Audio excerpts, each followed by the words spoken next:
Today I'm up at the Lost Ski Area, Mount Tom in Woodstock, Vermont, talking about the fascination of lost and closed ski areas this week on the Ski Rex Media Podcast.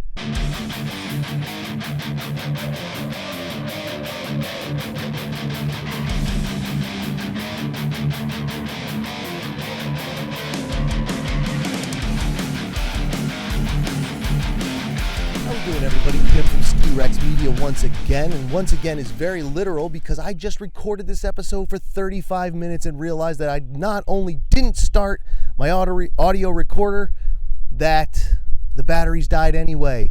So I just lost 35 minutes of audio, hence, or I shouldn't say hence, I also lost 35 minutes of video. So here we go. The fascination, and I really wanted to do this in one take. The sun is up. I'm losing my shade quickly. There's bugs everywhere. It's not hot though. It's supposed to get to 90 degrees today, and I'm doing this outside. It's supposed to get 90 degrees. It's like 60 up on the 70 up on this mountain, such as it is. But we'll get to that in a moment. What it is today, we are talking about the fascination of lost and closed ski areas. Why is there a fascination? What are they? Why would I call them lost or closed? Well, closed is obvious. We know why, we know a closed mountain when we see one, but what about a lost mountain? A lost mountain is a mountain that was a ski mountain, like Mount Tom here, that is now no longer a ski hill, and you wouldn't know it even driving by it. Now take a look at what it looks like from the bottom. As you can see, you couldn't tell that it was a ski hill. It kind of looks like one. Little bit open there, no real trail system there. There never was here at Mount Tom ski area. It's now got the little solar field at the bottom, that building, which I think is like a day school or a daycare. But it was just a few tree islands and open space, and people would ski it. Now, here's the history on it. Well, you know what? Before we get into the history, I want to say that that's probably why there is such a fascination for these lost and closed ski areas. It's part of the history. Now, number one, as a ski enthusiast, and I'm sure most of you can agree, ski and snowboard enthusiasts, winter sports enthusiasts, I'm sure you can agree it's almost kind of sad when a ski mountain has to close. It means that there was probably no interest. It means that place is out of money. It means that maybe a business owner wasn't quite up to task to run it. Whatever it is, it could be a sad story. Some of them had to close. Some, actually, people just ended up walking away from them. Absolutely, just abandoning it and walking away, and then just leaving it where, let the cards fall where they may, or the chips fall where they may. But it's kind of sad. But at the same time, there is the history of it. What is the history of it? What history sparks imagination? Like, let's be honest, people love history. If they didn't, there'd be no museums. There would be no historical information at state and county parks and national parks. There'd be no history books. Now, it is always good to learn history. I'm a student of history. I love history. I plan road trips around history. I visit the places my road trips are educational. My friends' kids, only 2 of them would love it and the rest of them would hate it because it's educational. But history, A, there's always a lesson to be learned. B, sparks the imagination. What was it like? What could it have been like? What would I have done in that time period? And now, even recent history, because a lot of these mountains, I'm going to talk about a few here. They closed down in the 80s and the 90s. That's when they closed. Very modern. But still, they were open in the 80s, 70s, 60s, 50s, 40s. Like, that is now a long time ago. Like, even for me, the ones who closed in the 80s, like, I was a little kid in the 80s. It just seems like yesterday to me, for the most part. But to be honest, it's a whole generation away now. There's kids now who, there's kids they're in their 20s now, in their 30s, or almost 30s, mid-20s, they never lived in the 80s. They didn't. And you talk to them and they're like, wow, that's so long ago, because it was pre-birth for them. We feel it too when we talk about the 40s, 50s, 60s, early 70s. You know what I mean. History, it's interesting. And when you could talk to someone who was there, that's very interesting. It's always good to get the best firsthand information that you can get. And now Mount Tom here behind me And I know you really can't see it from this camera here. For those watching the video version, let me show you here real quick. Let me take the camera and show you a quick little sweeping area of what we're looking at.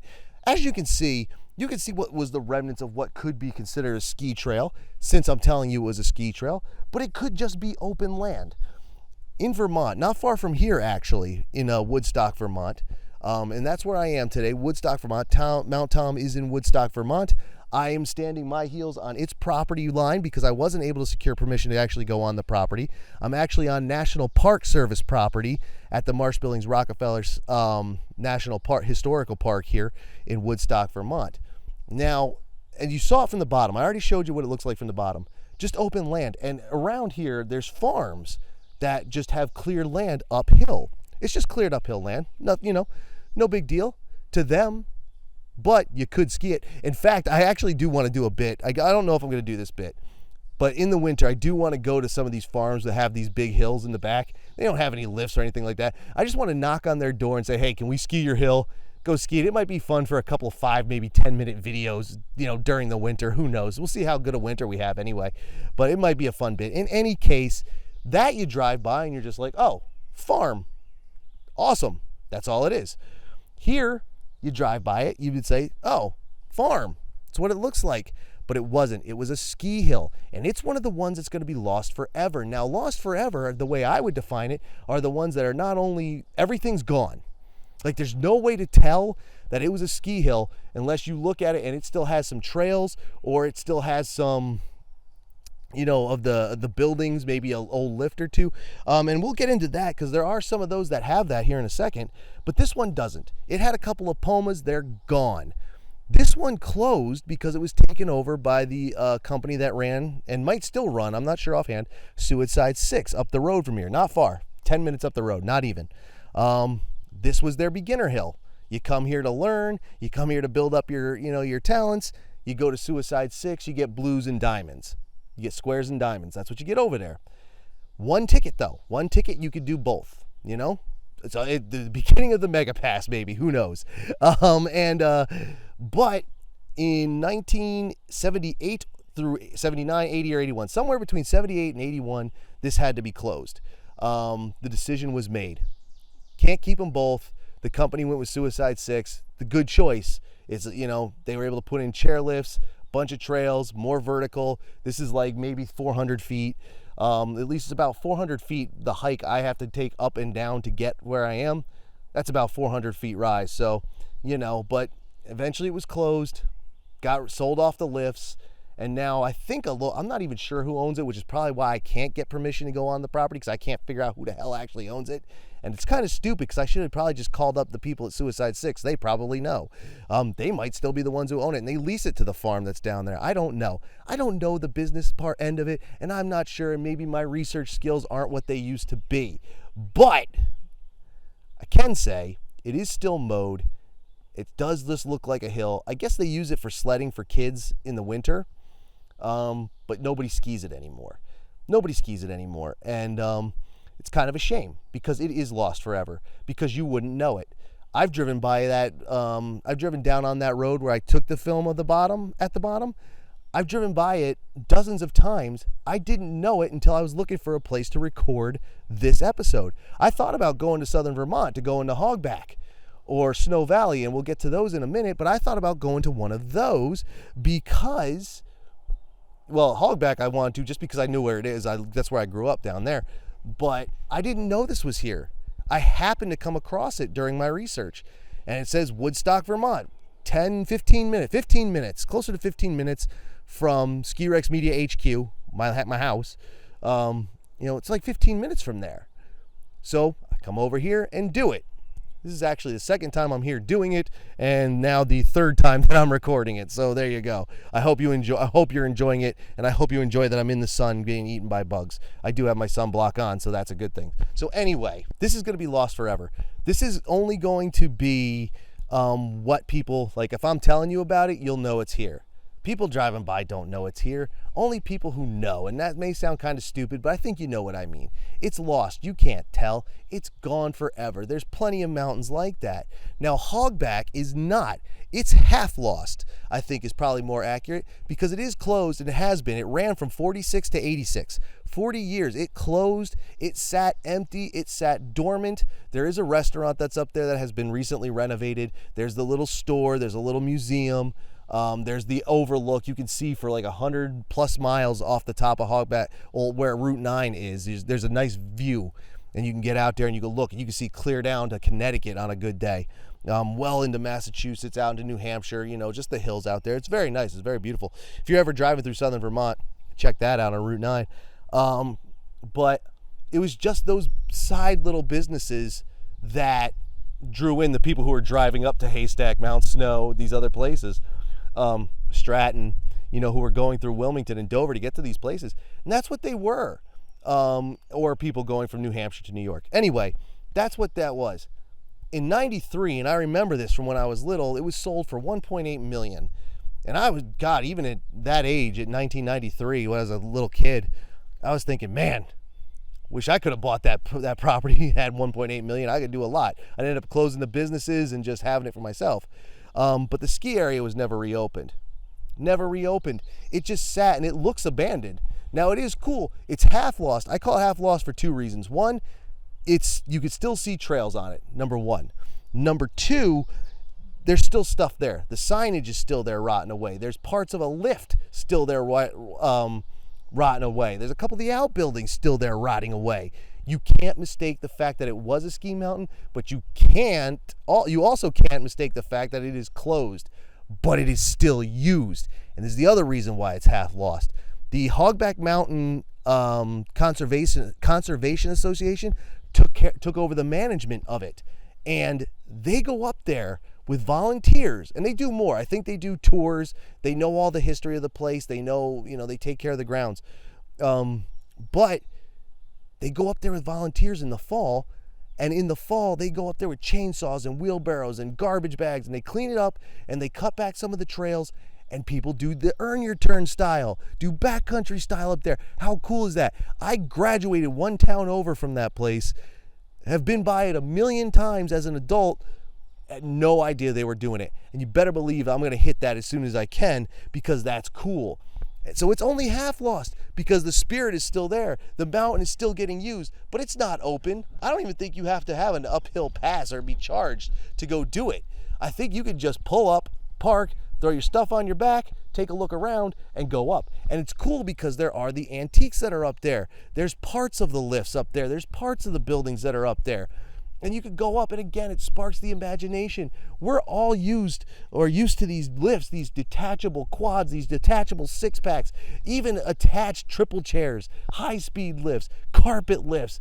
This was nothing like that. Nothing like that.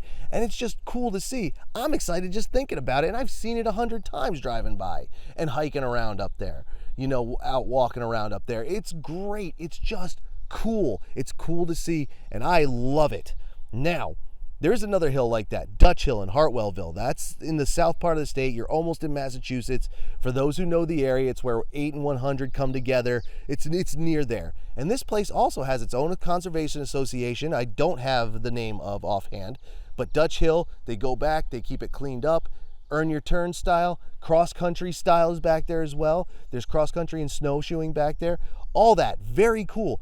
That's Dutch Hill. I don't have all the information on that one, but it was an active ski area until the 70s or 80s, I believe. And then it was shut down, and people had to walk away from it, or whatever reason it closed financially.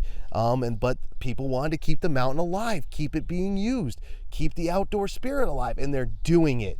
Now, half-lost mountains like those, lost mountains like this, the ones you wouldn't know. There's the ones you do know, and that are just closed. Now, this is Haystack and Plymouth Notch. Two private mountains. Haystack, you've all heard me talk about before. Loved it when I was working at Mount Snow. Our past work there, we would ski it all the time. Guy who took over the business turned it private in the 2000s sometimes. He was kind of shady, if you really get into the stories. Bad business decisions were made. it folds, owes taxes, owes contractors, all kinds of stuff. The trip on the Hermitage Club, which is what it became called, the Hermitage Club at Haystack, you buy a condo or a townhouse and you get a pass. But it wasn't run the best, and now it's been sold to former Hermitage Club members for $8 million. Plymouth Notch on Route 100 between Okemo and Killington, that's being sold for $7 million, $7.5 million. Now, these are just closed. These, if you go up to them, now, Plymouth Notch I went up to during the May snow. I actually went up to Killington to take pictures of the May snow, the aftermath. It wasn't, well, it was snowing a little on my way up, but mostly I wanted to get pictures of the mountain because it was pretty covered, and there were people up there walking up Killington and skiing it. I don't think they were supposed to be, but they were doing it anyway. And I shot over to Plymouth Notch because I wanted to do the bit. Is this going to be the future Ski Rex Media Mountain Resort? Because it is closed and everything's still there. Similar to Haystack, both of these, they're both just closed. Financial reasons, obviously, but the lifts are all still there. The lodges are still at both places. The Plymouth Notch lodge, both lodges, main base lodges, are very nice. I prefer the one at Plymouth Notch. I think the one at Haystack looks more like something you would see out west, but then maybe I just haven't looked at it enough. The Plymouth Notch one, especially on the inside, is really nice. I've seen pictures on the real estate listing. They are just closed. They're not lost. You can't miss them. Their trails are still very visible. The lifts are all still there. But if these can't be bought by business people who know how to run these businesses, if they can't survive as private companies at private mountains, which I don't think they can. I don't believe personally in the private mountain. Private ski club is one thing. Private ski mountain, whole other animal. And I don't buy into the fact that it could be successful in the long term. Now, they're going to be lost forever if they can't be dealt with. What I mean by that is that eventually, and again, this is modern. Some of the older ones, like Hogback, still lifts there. Maple Valley and Brattleboro, the lifts and the lodge and signage are all still there. They kind of just got walked away from. Closed down, walked away. All the stuff is still there. The modern places, the lifts will be sold. The towers, the cables, the chairs, snowmaking, sold. Groomers, sold. Everything sold. The buildings will be sold and used for something else. And we'll get into that in a minute too from our Pennsylvania contingent. But these private places, they will be lost. They will be closed. They are closed now. They will be half lost if they open them up to the land up to the public for some kind of other maybe association or whatnot to take care of, or just people walking up there, or whatever the case may be. But eventually, all that stuff sold, not maintained. It will grow over. You won't know it. And like this place here, which, yes, I did change camera angle so I could stay in the shade. It's you're not going to know it was a mountain unless someone told you. A ski area, I should say. You'll obviously know it's a mountain. You won't know unless someone told you. And that's a shame. And I think that's another part of the fascination is the shame. And I think I said this, or maybe I said it in the last recording. Now I'm confused. I hope this episode's good, everybody, because it's been a fucking bear to get it done. But they could be lost forever, and just memories, or memories someone has, or a blurb on a website, a history website, or in a textbook somewhere. And that's kind of a shame. And now, like I did mention Maple Valley, and that's like Hogback. Like I said, the lifts are all still there. The cool antique lifts, like I said, none of these are detachable chairs. None of these are anything like that. You know what I mean? They're old antiques, small bull wheels, double chairs with wood slats on them. The whole nine. This kind of thing you just don't see anymore. Unless you go to Mad River Glen, they do have their single chair, but it's maintained and works well still, and is very iconic. It is a draw. It's a draw for them, and more power to them. People love that chair, and people go there just for that chair, So there you go. But with the closed mountains, this stuff is just rotting away. Like, you probably can't even start some of this stuff up. Like, you go to the Maple Valley, and the last time I was past there, the lifts were still strung. The haul lines were on there. They were there, but you probably can't start them. They're rusted shut. It would take you a lot. It would actually, if you bought the property, and I think someone did. There's rumor that a person bought it or a company bought it, and they want to turn it into a microbrewery. Are they going to get rid of the lifts? I don't know. Are they going to restart the lifts? If I could have gotten my hands on that property, I would try to restart at least one lift. And if I couldn't do it, if it became too much of a hassle, I would definitely scrap the lifts and you could say, Tim, those are antiques. Why would you do that? I would keep maybe parts of it, like maybe the bottom, the bull wheel, everything, maybe a chair or two, maybe one tower just for something to look at. But the rest, the other old towers, the upper shack, all that can all go. Keep enough for remembrance at least anyway. And I would turn into my own earn your return to Ski Rex. It wouldn't be Ski Rex Media Mountain Resort because it's not much of a mountain and it's in a valley. Brattleboro's in a valley, Maple Valley's in a valley, which is likely part of its demise because it doesn't snow a lot down there. It does snow, but they don't have snowmaking as far as I know. Maybe they did have some basic snowmaking. Snowmaking's been around a lot longer than people realize, but they might not have had it. So there you go. So it closed. It is closed. I don't know if it'll be reopened. So it's not really lost, it's just closed. It is it's not, Maple Valley's the exception to everything I've been saying because it's not really lost. You can't mistake that it was a ski hill. The signage is still there, the lodge is still there, the lifts are still there, and the trails are still very obvious. Now, there are others. There's also, real quick, just to bring up two that are around Magic Mountain, Stratton, and Bromley, Snow Valley. Snow Valley, I have an interest in. Now this one's pretty much is a legit lost one because you wouldn't know it unless you happen to be looking at a satellite map and you can kind of still see the trails. I don't have all the information on this one. What I do know is it's right between, on Route 30, it's right between Bromley and Stratton. One of my closest friends lives right near this thing, right up the road from it, literally. He didn't know it was there. I didn't know it was there. I talked to people, they have no idea it was there. Apparently there are buildings and lifts there. I don't know if the property's private or not. Gonna have to go check that out to go there, to be able to see it. But, which I will do eventually. And I'm gonna talk about that at the end of the episode. But it's just sitting there and it's starting to grow over. Now someone did buy it. They wanted to bring it back. They went through, got all their permits, got all the paperwork done, and that's great, but they backed out for whatever reason. They pulled out of it. So they aren't able to do that. They aren't able to open it. So now it just sits. And like I said, the lifts, I think a lift is there, but I think it's a modern lift. Like, I don't know how cool the stuff is, if it's like any antique old stuff, but it is still there.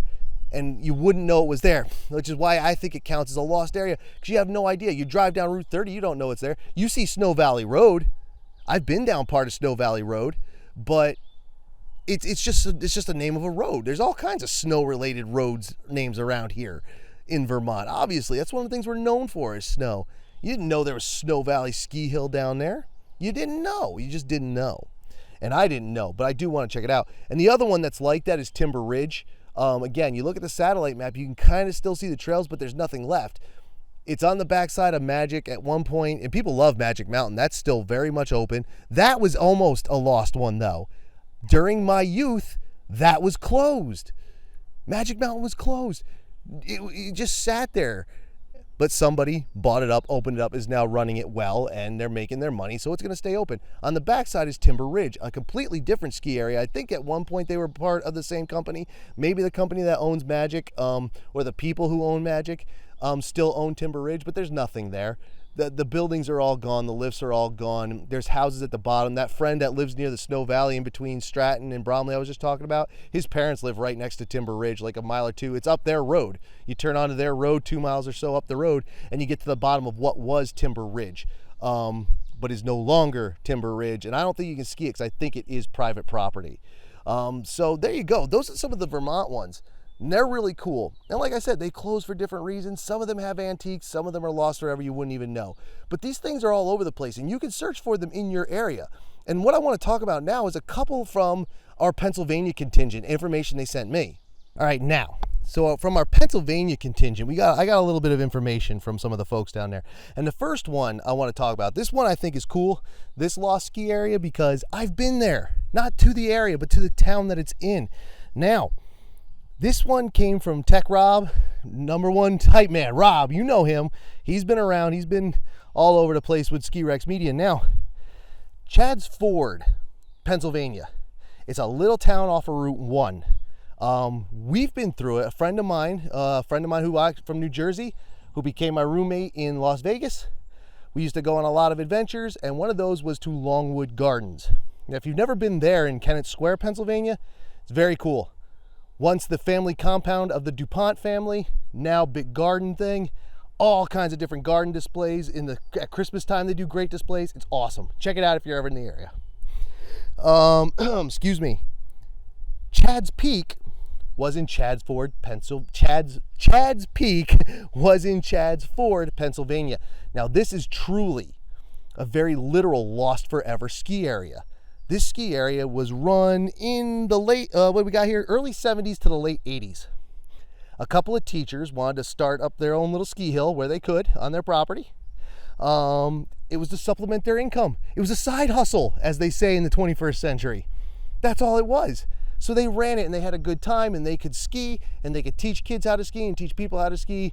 150-foot rise, I think. It's the biggest hill in the county. Not that that's saying much right there, because I think it was 150-foot vertical. But eventually, in the 80s, the late 80s, they decided they wanted to get out of it. Okay, great. They sold it. Had a lift, had the building, and that was it. No big deal. The company that bought it was not prepared to run it. Didn't know how to run it. Wasn't sure what to do. None of that. And then the thing ended up folding. Nothing's left. You wouldn't know it was there. I didn't know it was there. If I had known it was there, I would have tried to look for it. Because like I said, I've been through that town a few times. The friend I used to go there with a lot, she's adventurous. If I say, hey, let's go check this out, she'll go. No questions asked. She's super adventurous. We would have done it. But you wouldn't know it was there. I couldn't find it on a map where it was. I have seen a map for it. I saw photos online of their old scans of one of the old brochures. Kind of figured out where it was, but you can't see it. You can't see it because it really wasn't trails. It was like this back here. It really was more of a just an open area. So you go there and you ski that open area. That open area is grown over, and there's houses all over there. It's in a neighborhood. It is where a neighborhood is now. And I saw a video on YouTube, and I'll link that in the description for everyone, the audio and video people, and I'll pop it up on one of the little cards at the top of the screen. Guy's talking about it. He must know where it is.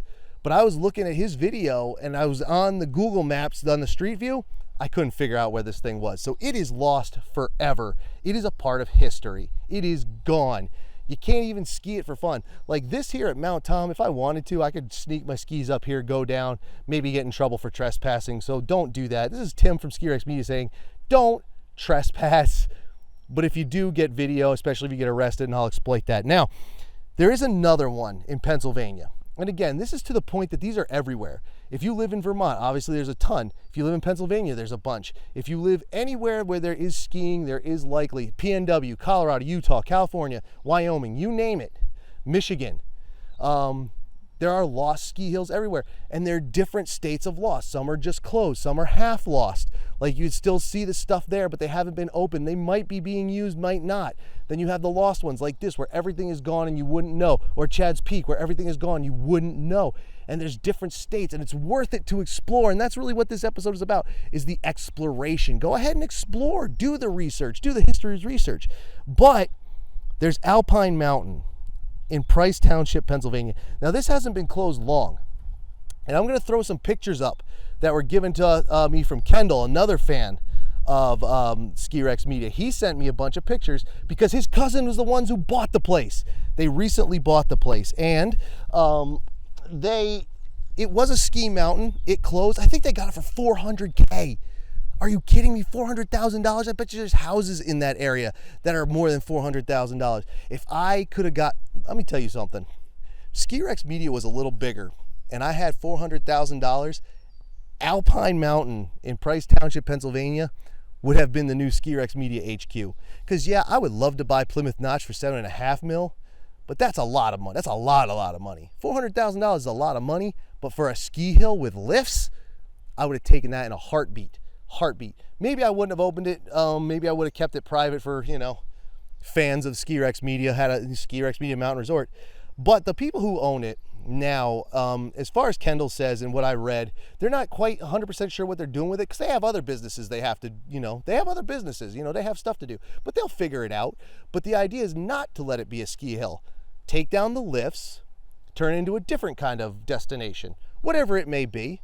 So that one will be half lost until the trails grow over. If they keep maintaining and cutting back the trails, then you'll be forever able to see that it was, that it was a ski hill. Now, you saw in the pictures, I already sent the pictures through. Go back and watch them on the watch side, and I'll get them up somewhere for the listeners, the audio people. The stuff, and it hasn't been closed long, and it already looks like it's been closed a while.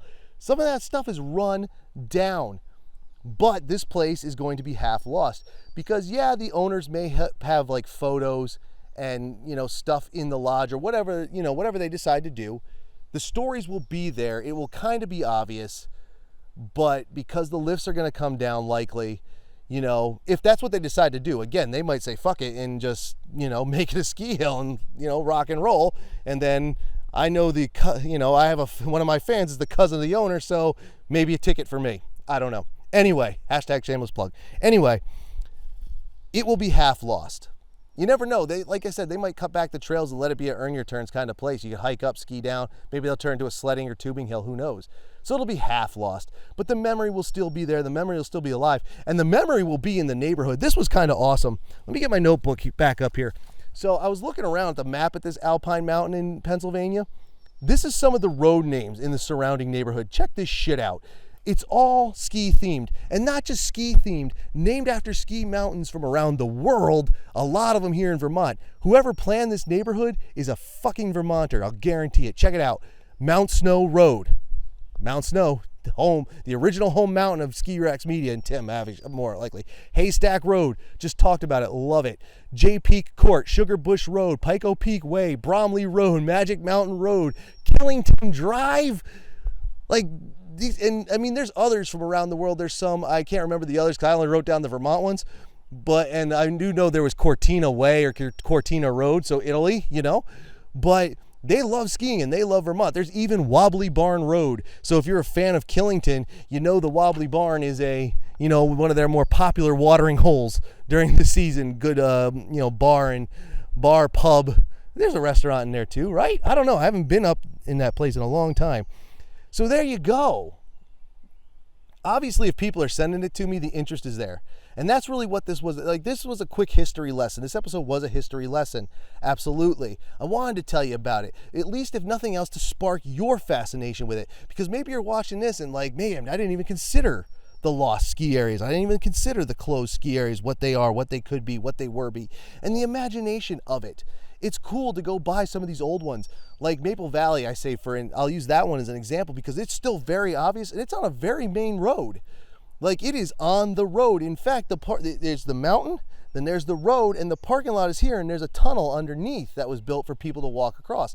That's how on the main road it is. Actually, I think Bromley is exactly the same way, except Bromley's open. But you go there and you drive past there, and for years I've driven past there as a little kid, as an adult, thinking, man, it must have been cool just because I think skiing is cool. We're all skiing and snowboarding enthusiasts for the most part who watch this. And I think it's just awesome to imagine what it was like, how it could have been, and what I could do with it now.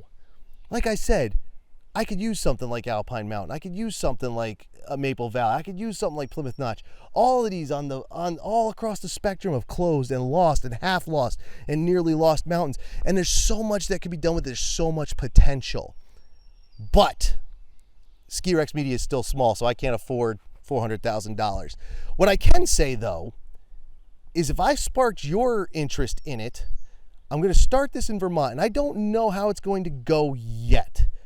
I would like to do, and tell me if you're interested. If we can generate interest, I'll start writing. If we generate interest, because there's already been books and stuff done about this, and I'm obviously not a professional documentarian. I'm not even a professional podcaster yet. Look at what I do. It's so amateur. Just had to record this video twice in one day. Record the whole episode, audio and video. The video from the original one was probably better because I lost all that. Anyway, it doesn't matter. The point is, I'm not a professional documentarian, but a small, short episode documentary series on lost ski mountains. Maybe get a couple interviews in, talk about the area, get some pictures, get some video, and then ski these things, the one that I'm allowed to, and maybe I can sneak a few extra, because I have the other project I want to do too, the rope tow and T-bar only little local hills, but that's not going to take long. The documentary series could. Now, if there's interest in it, I'll keep writing it, and if there's enough interest in it that say, hey, we want to do that, I might need some funding for it. So I'll have to generate funding in the ways real filmmakers would generate funding. I've never shot a documentary. I've shot small shorts, little short films and pieces of short films, but never a documentary. So if you're interested in that, if this episode got you interested in that, because I'm very interested in that, I'm going to be doing the research anyway. I might as well put it to good use and bring it to you if you're interested in that. What do you say? I hope you liked this episode. I hope I didn't end it too abruptly like the 2019-2020 season, but I am standing in the sun. I've already put sunblock on once. You saw the cut in the film, and you might have heard the cut in the audio, so I got to get out of here.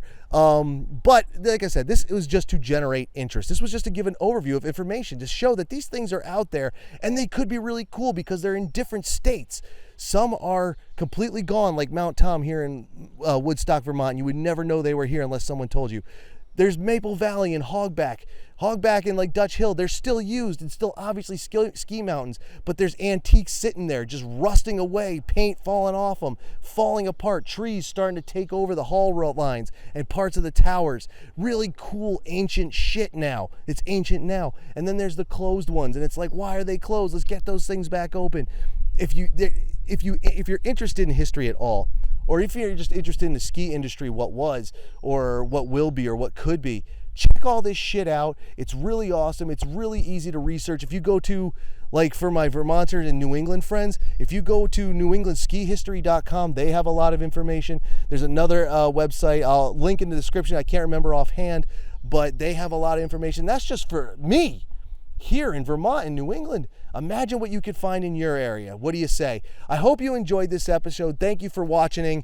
If you did enjoy it, make sure you like the video on the YouTube. Make sure you subscribe on YouTube, and subscribe or follow, or whichever term they use on Apple Podcasts, Buzzsprout, Spotify, iHeartRadio. If you're just an audio only listener, make sure you follow, subscribe, whatever it is. Please follow the Ski Rex Media social media pages on Instagram, Facebook, Twitter, the Patreon. That's one way for funding to get cool projects like the documentary series.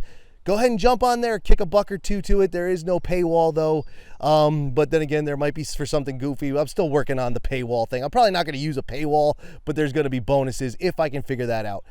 So check out the Patreon site, check out all the social media, all the links are down in the description. Thank you for watching again, my friends. I am Tim from Ski Rex Media, who's now in the sun and sweating and getting hot and would like to go back down the mountain and get in my air-conditioned car. What do you say? Thank you, everybody. Have a good week, and I'll see you on the next one. Later.